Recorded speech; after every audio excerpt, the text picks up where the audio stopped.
अस्सलाम वालेकुम, welcome back. और जनाब वाला आज हमारा लेक्चर नंबर हो गया 7, लेक्चर नंबर 46 और डोमेन सिक्योरिटी ऑपरेशंस और उसका लेक्चर नंबर 7। ठीक है, तो हम लोग जो बात कर रहे थे इंसिडेंट रिस्पांस की, और इंसिडेंट रिस्पांस में हमने डिटेक्शन देख लिया और उसके बाद रिस्पांस देख लिया। अब रिपोर्टिंग और रिकवरी होगी। ठीक है, अब रिपोर्टिंग का जो पार्ट होता है वो ये कि सम कंपनीज जो सी हैं, जो कुछ कंपनीज हैं, उन्हें उनसे इंसिडेंट रिस्पांस के लिए कुछ कंडीशंस मेट करनी पड़ती है। लाइक यूके यूएस के अंदर जो सा है फेडरल कंपनीज या फेडरल एजेंसी जो सी है, उनको उनके पास अगर कोई पीआईआई, जिसे हम पर्सनल आइडेंटिफाइबल इंफॉर्मेशन कहते हैं, अगर वो ब्रीच का पार्ट हो या वो कंप्रोमाइज़ हो गई हो, तो उनकी जिम्मेदारी है कि उन्हें US computer emergency response team को रिपोर्ट करना होता है। इसी तरह यूके के अंदर जो लिमिटेड कंपनीज हैं जिनके पास पीआईआई है, मुझे एग्जैक्टली ये लिमिटेड कंपनी का पॉइंट नहीं पता, मगर पीआईआई अगर कंप्रोमाइज़ हो जाए तो आईसीओ को इन्फॉर्म करना पड़ेगा, इंफॉर्मेशन कमीशन ऑफिस।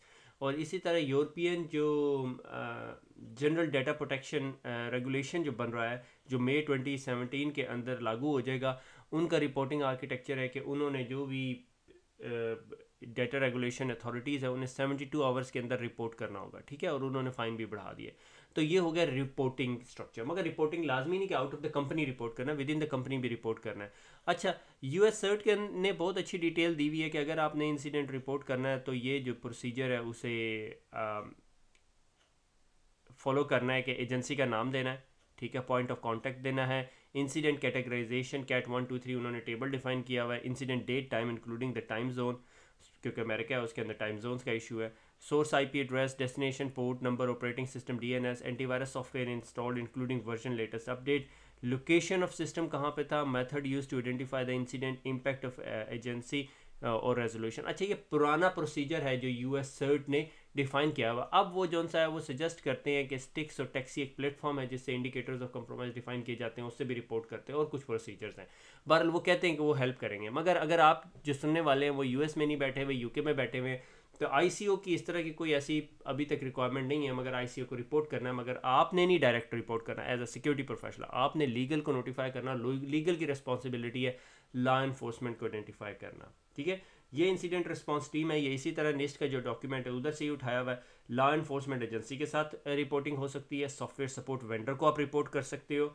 ठीक है, कस्टमर, मीडिया को, अदर इंसिडेंट रिस्पांस टीम, अगर आपकी कंपनी में या अदर कंपनीज के अंदर कोई इंसिडेंट रिस्पांस टीम है, या अगर आपका B2B टाइप लिंक है और कोई और बिजनेस है, उसको आपने इन्फॉर्म करना है, आईएसपी को इन्फॉर्म करना है। नॉर्मली डॉस के सिलसिले में आप बात करते हैं, इंसिडेंट रिपोर्ट जो बनानी है वो भी एक पार्ट ऑफ रिपोर्टिंग है, और लॉ इन्फोर्समेंट एजेंसी को रिपोर्ट करना है। तो अब डिटेक्शन आपने कर ली, आपने रिस्पॉन्स कर लिया, जिसमें रेमिडेशन भी, रेमिडेशन नहीं हो सकती, यानी आपने प्लग कर अनप्लग करना है, यानी या और कुछ एक्टिविटीज़ जो रिस्पॉन्स से रिलेटेड है, जो हम पिछले लेक्चर में डिस्कस कर चुके हैं। उससे अगला स्टेप जो है वो रिपोर्टिंग का आ गया, जो अभी हम डिस्कस करें। तो आपने रिपोर्ट कर दिया इंसिडेंट, क्या आपने देखना है कि इंसिडेंट रिपोर्ट किस तरह करना है। ठीक है, अच्छा, अब सिक्योरिटी प्रोफेशनल के लिए सबसे इंपॉर्टेंट चीज़ ये है कि उसे पता होना चाहिए कि इंसिडेंट रिपोर्ट किसे करना है, कब करना है, और अपर मैनेजमेंट को कब नोटिफाई करना है। ठीक है, सो इंसिडेंट रिस्पांस के अंदर जो आपने इंसिडेंट रिस्पांस प्लान बनाया हुआ है, उसके अंदर इंसिडेंट एस्केलेट होगा तो मैनेजमेंट तक जाएगा। ठीक है, ये ना हो कि किसी के एंटीवायरस के अंदर जो सा है वो अलर्ट आ गई मेलवेयर की, तो वो आप उसको उठा के एस्केलेट कर दें हायर मैनेजमेंट को। अगर आप इस तरह करेंगे तो फिर क्रिटिकल जो सा इशू है वो नहीं होगा। वो जो वो क्या, वो एक चरवाहे की स्टोरी नहीं सुनते थे, वो शेर आ गया वाला सीन हो गया। जो जब सच्ची मुच्ची शेर आएगा तो फिर कोई नहीं आएगा। तो इसी तरह जब असल इंसिडेंट होगा तो फिर मैनेजमेंट उतना सीरियस नहीं लेगी। ठीक है, तो मैनेजमेंट की तरफ हमेशा वो इंसिडेंट लेके जाना है जो आपको लगे कि is really serious to the business. ठीक है, security professional loves to be in a spotlight, मगर it's not, I am not suggesting कि not to be in a spotlight, मगर हर इंसिडेंट जो है वो रिपोर्टेबल नहीं होता। ठीक है, ये एक की चीज़ है। ठीक है, how an incident escalate and should address. ठीक है, media, organisation, external affair group need to be involve. ठीक है, अच्छा, अब इसके अंदर ना जब हम आईटी इंसिडेंट रिस्पांस प्लान की बात कर रहे होते हैं, तो इसके अंदर हमने बहुत सारी चीज़ें जो company wide incident response plan है उसको नहीं डिस्कस किया होता। ठीक है, अब आप सोच रहे हो कि यार ये company wide incident response plan क्या है। Very good, company wide incident response plan make sure करता है कि सीईओ को पता होना चाहिए अगर इंसिडेंट हो तो उसने मीडिया को किस तरह रिपोर्ट करना है। ठीक है, इसी तरह लीगल को पता होना चाहिए कि उन्होंने कौन से लीगल डिपार्टमेंट से हेल्प लेनी है या थर्ड पार्टीज कंपनी से। इसी तरह आपकी जो PR और कस्टमर रिलेशनशिप की जो टीम है उन्हें पता होना चाहिए कि हमने किस तरह का फॉर्मेट अपलोड करना है, क्या क्या चीज़ें बतानी है। तो ये company wide incident response plan है। IT इंसिडेंट रिस्पांस प्लान तो सिर्फ IT वालों से रिलेटेड है, ठीक है। Organisation legal team need to be involve in the review, कि अगर आप इंसिडेंट रिव्यू कर रहे हैं या कोई इंसिडेंट हो गया रिस्पांस, तो उसमें आपने लीगल को इन्वॉल्व करना है या नहीं। से फॉर एग्जांपल आपकी एक वर्डप्रेस की वेबसाइट थी, ठीक है। पहला क्वेश्चन तो ये, आपने वर्डप्रेस पे बनाई क्यों? वर्डप्रेस की वेबसाइट थी, आपने ये अपलोड कर दी, इसके ऊपर हैक हुआ, हैकर ने कंप्रोमाइज़ कर दिया। अब ये जो चीज़ें हैं, ये जो इन्फॉर्मेशन आप दो टेक पीपल आपस में शेयर करें, वो कहेगा यार इस वजह से हैक हुई, क्योंकि वर्डप्रेस जो सा है वो लेटेस्टली अपडेट नहीं था। क्यों अपडेट नहीं था? यार ये जो काशिफ ने जो प्रोसेस बनाया is not up to date, इसको हमने इतनी दफ़ा नोटिफाई किया, ये रबिश है। अब जब आप ये बातें डिस्कस कर रहे हैं ओवर द ईमेल, अगर ये चीज़ कोर्ट में चलेगी और कोर्ट इसको अमेरिकन टर्म में स्पीना करते हैं और आपकी टर्म में मुझे नहीं पता क्या करते हैं, उसे रिक्वेस्ट करेंगे तो आपको एडमिसिबल इन द कोर्ट करना पड़ेगा, उसे कोर्ट में जमा कराना पड़ेगा और उधर से उन्हें पता चल जाएगा अच्छा जी इस बंदे को फारिग कर देना है। आइडली इट्स सजेस्टेड कि ये जो IT की जितनी भी कॉरस्पॉन्डेंस है उसमें जिस तरह आपको पता चल जाए इशू हो गया, ओ शिट हमने ये इशू किया था, तो लीगल को CC कर दे। उसकी वजह ये होती है कि फिर अंडर द क्लाइंट और काउंसल प्रिविलेज फैसिलिटी के ज़रिए आपको जो सा है वो लीगल प्रोटेक्शन मिल जाती है और आपकी ये जो ईमेल्स हैं ये कोर्ट में अपडेट नहीं हो सकती, प्रोवाइड नहीं की जा सकती। आप कहते हो ये क्लाइंट प्रिविलेज्ड इन्फॉर्मेशन है, ठीक है, क्योंकि आपका लीगल डिपार्टमेंट आपकी काउंसल होती है। मगर ये चीज़ें आप अपने लीगल डिपार्टमेंट से जाके बात करेंगे तो वो बताएंगे कि वो उस मुल्क में लॉ के एक्सपर्ट होंगे, तो वो बताएंगे कि अगर ड्यूरिंग द कन्वर्सेशन हमें पता चलता है ये हैक हो गया, तो फ़ौरन लीगल को आपस में CC कर दें, ठीक है। तो क्लाइंट प्रिविलेज मिल जाती है आपको, फिर आपकी ईमेल जो हैं वो कोर्ट में नहीं जाएंगी, ठीक है। आप इसे विद होल्ड कर सकते हो। At what point does the notification of incidents rise to the line manager, कि कब हमने लाइन मैनेजर को देना है, कब मिडिल मैनेजमेंट को देना है, कब सीनियर मैनेजमेंट तक लेके जाना है, कब बोर्ड ऑफ डायरेक्टर और स्टेक होल्डर्स को बताना है। सही, अपने स्टेक होल्डर को बताया आपकी शेयर प्राइस ये हो जाएगी, ठीक है। What confidentiality requirement are necessary to protect the incident information, कि आपने जब न्यूज़ चैनल को बताना है, आपके PR ने, आप नहीं बताओगे, ठीक है, आपके PR ने बताना है, तो आपने मेक श्योर करना है कि वो इन्फॉर्मेशन प्रोटेक्टेड हो। इसी तरह कभी कभी कंपनीज़ के अंदर ये होता है कि आपका इंसिडेंट रिस्पॉन्स आया और जी क्रिप्टो लॉकर टाइप की चीज़ आई और जी 100 पीसीज क्रिप्टो लॉकर आ गया। अब 100 यूज़र जो अफेक्टेड हुए हैं वो भी तो मीडिया पे जा के दे सकते हैं, या स्क्रीनशॉट ले के वो कह दें जी ओहो ये देखो भैया ये तो मज़े की बात होगी ना हमारे साथ कि हमारी कंपनी में क्रिप्टो लॉकर आ। तो जी पता चले कि आपका कलीग जो सा है उसने देखा सिक्योरिटी इंसिडेंट हुआ, उसने पिक्चर ले ली और अपने फेसबुक पे अपलोड किया, ओ वाह लुक एट दिस ब्यूटी, ठीक है। इस तरह के इंसिडेंट होते हैं। तो नॉर्मली उसके अंदर आपकी जो कंपनी है HR मोस्टली, ठीक है। अब इस सिचुएशन के अंदर किधर गया भैया मेरा माउस, HR इन्वॉल्व हो गया। HR ने सबको ईमेल कर दी कि भैया जो सिक्योरिटी इंसिडेंट हुआ हुआ we always recommend not to talk to the business about it, या आउटसाइड द बिजनेस किसी से बात ना किया जाए, या आप अक्सर उस सिचुएशन को कंटेन कर लेते हैं, ठीक है, और उस इंसिडेंट को कोई नाम दे देते हैं, ठीक है। So what confidentiality requirement are necessary, कि आप ओवर द ईमेल उस चीज़ को डिस्कस ना करें, ठीक है। What method are use for the reporting if email is attack, how does that impact the reporting and notification process. ये सबसे इंपॉर्टेंट चीज़ है, trust me I have been through that quite a lot of time. अच्छा, अब उसके अंदर अब आप ये कह सकते हो आप बीन इन शिटी कंपनीज तो एक्चुअली हुआ ये कि कंपनी का ईमेल इंफ्रास्ट्रक्चर कंप्रोमाइज़ हो गया। तो अब अब अगर आपने मैनेजमेंट को रिपोर्ट करना है या आपने उस इंसिडेंट से रिलेटेड बात करनी है, सबसे पहली बात उसको एज अ हैक नहीं करो, क्योंकि अगर हैकर है उसने वो सारी ईमेल्स इस तरह फाइंड आउट कर रहा है, ठीक है, उसको पता चल रही है, ठीक है, एक्सचेंज सर्वर अगर कंप्रोमाइज़ हो गया, तो आप क्या करते हो, आप एक सेपरेट थर्ड पार्टी क्लाउड पे, ठीक है, थर्ड पार्टी क्लाउड पे एक डोमेन नेम आपने बैकअप डोमेन नेम ली होती है, और उस पर उन तमाम लोगों को जो आपके रिक्वायर्ड पीपल हैं जिन्होंने उस सारे इंसिडेंट की कॉरस्पॉन्डेंस करें, उन सबको ईमेल अकाउंट बना के दे देते हो with the MFA type thing. अब तो आइडियली हर एक में MFA होना चाहिए, ताकि वो जब आपस में एक सिस्टम्स के ज़रिए बात कर रहे हो, तो आपका जो एग्जिस्टिंग सिस्टम जो यहाँ पे कंप्रोमाइज़ हुआ पड़ा है, ठीक है, ये आपका सिस्टम है जो कंप्रोमाइज़ हुआ है, ये मेल बॉक्स बनाया हुआ है मैंने, तो एक्चुअली हैकर को इसकी तो इन्फॉर्मेशन है, मगर इस सिस्टम पे जितने लोग बात कर रहे हैं उसकी इन्फॉर्मेशन नहीं है, ठीक है। तो उससे क्या होगा कि आप लोगों के पास कॉरस्पॉन्डेंस जो सी है टोटली सेपरेट आइसोलेटेड हो जाएगी, ठीक है। एक स्टोरी, ठीक है, मैं वेरीफाई नहीं कर सकता ये सच है या नहीं, मगर ये एक स्टोरी है और ये होती है रियल लाइफ के अंदर, कि एक कंपनी का फाइनेंशियल सिस्टम कंप्रोमाइज़ हो गया, ठीक है। अब जब फाइनेंशियल सिस्टम कंप्रोमाइज़ हो गया, उन्होंने परचेज ऑर्डर या जिसे हम पीओ कहते हैं वो रेज़ किया उस फाइनेंशियल सिस्टम के ज़रिए कि ये इन्वेस्टिगेशन कंपनी आए और स्टार्ट द इन्वेस्टिगेशन। जब वो लोग आए तो उन्होंने देखा कुछ भी नहीं एग्जिस्ट कर रहा था। उसकी वजह ये थी कि हैकर को ऑलरेडी पता चल गया, उन्होंने एक इन्वेस्टिगेशन कंपनीज कर ली, तो हैकर ने अपने जितने भी सिस्टम्स थे उनको स्लीप मोड में या उसको हाइड कर दिया। ठीक है, आप इस तरह कर लो। ठीक है, तो काफ़ी अरसे तक वो एग्जिस्ट नहीं रहे। अच्छा, पकड़ा किस तरह गया? पकड़ा इस तरह गया कि उन्होंने इससे for example under this purchase order कहा था कि आपने 10 दिन काम करना है। 5वें दिन जो सा है वो सीआईओ ने प्लग जो सा था पुल कर दिया। ठीक है, दोबारा वो एक्टिवेट हुआ तो उन लोगों ने दोबारा उन्हें कॉल की। अब ये टेलीफोनिक कन्वर्सेशन थी कि भाई जो हमने 10 दिन की बात की थी उनमें से 5 दिन आपने काम किया था, 5 दिन आके काम करें, हमें लग रहा है दोबारा हैक आ गया। अब परचेज ऑर्डर नहीं था, तो जिस तरह ही उन्होंने आके दे स्टार्ट लुकिंग तो उन्हें लॉग्स नज़र आए। उन्होंने कहा इंटरेस्टिंगली ये लॉग्स पहले भी थे मगर अब हम इन्हें एक्टिवली देख रहे हैं। फिर उन्होंने उस चीज़ को वर्कआउट कर लिया था। अच्छा, अब आ गया recovery phase.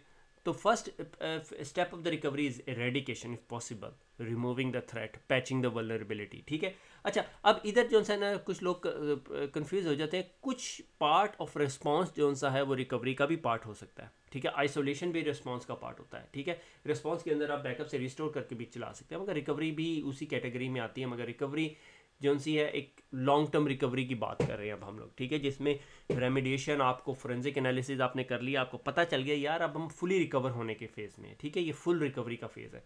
First step of recovery eradication if possible, removal of threat. ठीक है, अक्सर केसेस में ये इजी होता है कि आप बैकअप रिस्टोर कर लेते हैं, मगर आप लास्ट नोन इमेज कौन सा था ये आपको नहीं पता। ठीक है, अगर आप उसको वर्कआउट कर लेते हैं वेल एंड गुड, अदरवाइज आपको नए सिरे से इमेज प्रोड्यूस करना पड़ेगा। अब अगला स्टेप आ जाता है remediation and review, lesson learn क्या है हमारा। ठीक है, अब सब लोग बैठते हैं। ठीक है, उसमें सिक्योरिटी एनालिस्ट भी हो सकते हैं, फोरेंसिक एनालिस्ट भी हो सकते हैं, सीसो ऑफ द कंपनी भी हो सकता है। ठीक है, analyse and understand what failed, कि ये बहुत इंपॉर्टेंट चीज़ है। अगर आप दुनिया में किसी प्रोसेस के ऊपर लेसन लर्न की एक्टिविटी परफॉर्म नहीं करते, आपका वो प्रोसेस रिफाइन नहीं हो सकता। ठीक है, what we can do to make it better. ठीक है, what we can do to avoid it. ठीक है, अब आप लोगों ने बैठे वहाँ पे आपका जो हाइपोथेटिकल जो आपका हैक हुआ था, ठीक है, आपने कहा अंडरस्टैंड करते हैं और देखते हैं कि क्यों फेल हुआ, ensure it doesn't happen again. ठीक है, तो आप आरसीए एक्टिविटी परफॉर्म करते हैं, रूट कॉज एनालिसिस उसे कहते हैं। ठीक है, why did a system not gate patched. अगर सिस्टम पैच नहीं हुआ था तो बहुत ईजी आंसर है ये तो। ठीक है, if that is true why did the system not gate patched, क्या हमारे पास पैचिंग सोल्यूशन नहीं है? हाँ, पैचिंग सोल्यूशन है। The answer is the patch management could not patch it because system was of, system of था, यानी ये जो क्लाइंट पीसी था ये ऑफ था। The next question is why was it of, ये ऑफ क्यों था? मैंने कहा ओहो सीआईओ साहब, आपने जो last year green IT policy mandate निकाला था उसके तहत तमाम कंप्यूटर जो से शट डाउन हो जाते हैं 6 o'clock। ठीक है, और हमारी पैचिंग है 6:30 से शुरू होती है।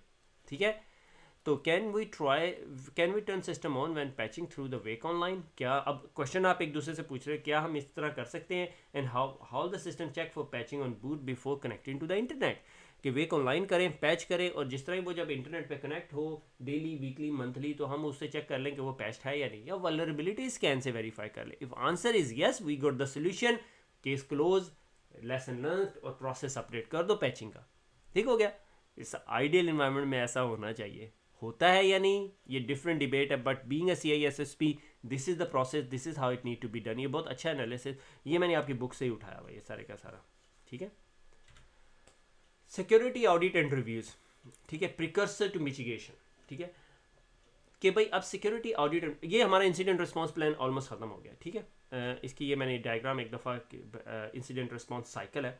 ठीक है, आपने प्रिपेयर किया, आपके पास पॉलिसीज़ हैं। ठीक है, पॉलिसीज़ हैं। ठीक है, आपके पास टीम है, आपके पास सिक्योरिटी ऑपरेशन सेंटर है।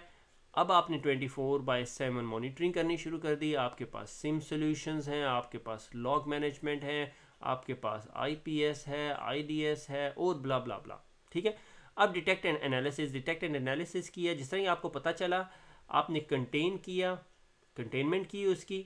ठीक है, इरेडिकेशन की, रिकवरी की, और फिर पोस्ट इंसिडेंट एक्टिविटी, या फिर दोबारा डिटेक्ट किया, एनालाइज किया, ये सर्कल चल सकता है। फिर पोस्ट इंसिडेंट एक्टिविटी की, उसमें लेसन लर्न किया और उसके बाद प्रिपेयर कर दिया। ठीक है, अब इसके अंदर वो रिपोर्टिंग और वो सारी एक्टिविटी नहीं डाली। ये निस्ट के ही डॉक्यूमेंट की गाइड है, मगर प्योर टेक्निकल प्रोसीजर है कि प्रिपेयर करेंगे, डिटेक्ट एनालिसिस करेंगे, कंटेनमेंट एरेडिकेशन रिकवरी करेंगे और पोस्ट इंसिडेंट एक्टिविटी करेंगे। जो रिपोर्ट होगी, जो लेसन लर्न होगा, वो दोबारा प्रिपरेशन फेज में हो जाएंगे।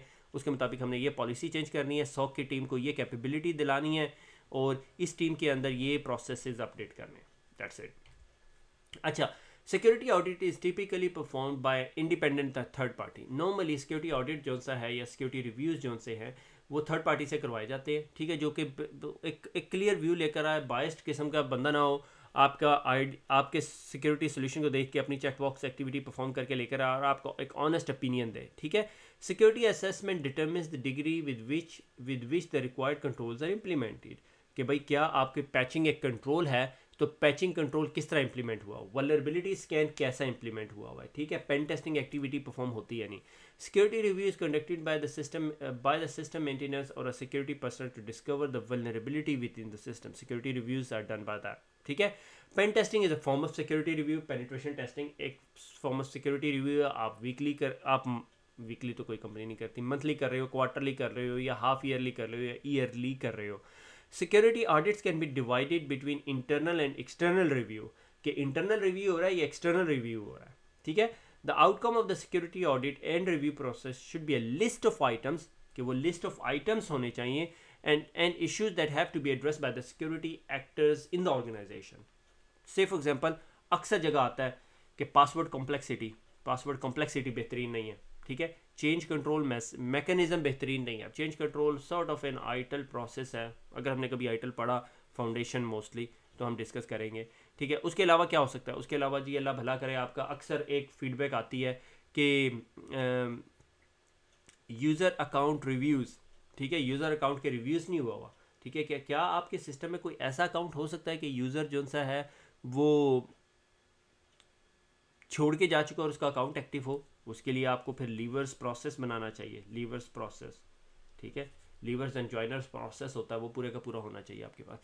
तो ये चीज़ें जो है सिक्योरिटी रिव्यूज़ आपको इंसिडेंट होने से बचाती हैं आपकी कंपनी को। That is why they are very very important. ठीक है, इंसिडेंट रिस्पॉन्स साइकिल हमने देख लिया, तो लिहाजा यहाँ पर हमारे इंसिडेंट रिस्पॉन्स की एक्टिविटी ख़त्म हो गई है। इस चैप्टर के या इस डोमेन के बाकी ये टॉपिक रहते हैं, जिस तरह प्रिवेंटेटिव मेजर्स अगेंस्ट अटैक जो है, ये अब हमारा अगला टॉपिक होगा। ठीक है, तो इंसिडेंट रिस्पॉन्स एक्टिविटी हमारी कंप्लीट हो गई है, जिसमें हमने जो सा है तमाम प्रोसेसेस को देखा है। ठीक है, और आज जो लास्ट हमने ये जो पिक्चर देखी आपकी बुक से रिलेटेड नहीं, ये निस्ट का 800 सीरीज़ का डॉक्यूमेंट है इंसिडेंट रिस्पॉन्स प्लान का। उसके अंदर ये बहुत इंपॉर्टेंट है आप लोगों के लिए, प्रैक्टिकल लाइफ के लिए, not a CISSP related thing. ठीक है, तो खुश रहें, दुआओं में याद रखें, फिर मुलाकात होगी। अल्लाह हाफिज़।